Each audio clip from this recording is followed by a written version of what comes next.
This story is a work of fiction, meant to inspire reflection on our own healing.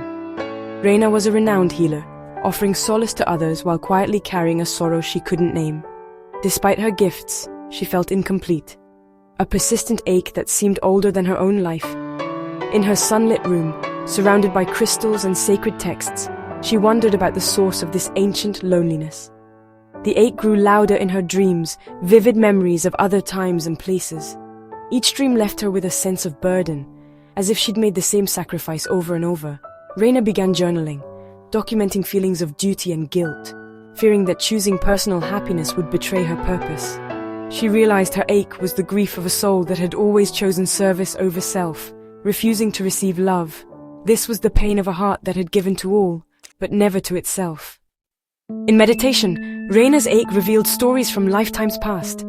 She saw herself as Alenia, a healer in ancient Europe, who turned away love from Than, believing intimacy would weaken her gift. Then as Narin, an astrologer in Persia, she rejected Rafi's poetic love, fearing it would distract from her sacred work.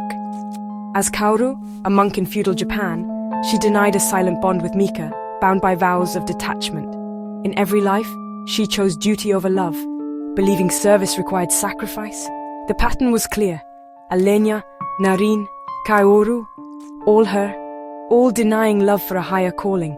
This belief wove itself into her soul, creating a legacy of beautiful but incomplete lives. Reina finally understood. Her sorrow was the accumulated grief of these choices. It was the pain of a soul that had always pushed love away, thinking it was the price of purpose. Now she saw the cost, lives filled with service but haunted by loneliness. The ache was not just hers but the echo of all she had been. It was time to break the cycle. Determined to heal, Reina began a forgiveness ritual. She created an altar with symbols from her past. She meditated at sunrise, calling forth her past selves. She forgave their belief that they were unworthy of love. Tears flowed as she wrote letters of forgiveness, to those she'd left behind and to her own past selves. Each day the ache softened, the weight lifted as light pierced the gloom. On the final night she dreamed of Than, who offered her unconditional love and acceptance. She awoke with warmth in her chest, a breakthrough, a sense of peace. Reina realized love was not a test of devotion, but the missing piece of her journey. The ritual opened the door to healing, but a faint echo of sorrow remained. One final act of release was needed.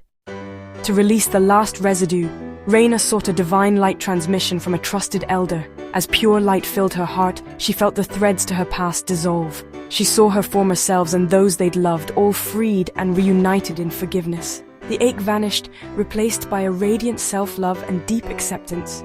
For the first time, Reina felt whole, her capacity to give and receive love finally balanced. That night, under the full moon, she smiled, knowing she was healed. Service and love were no longer separate, they were one. Reina was finally home, ready to live and love as her truest self. Reina now found joy in simple moments, sharing laughter with friends at a sunlit cafe. She started saying yes to love, yes to rest, yes to being seen. She explored new passions, painting vibrant canvases that reflected her inner freedom. With her heart open, Reina inspired others, guiding them with newfound confidence and compassion.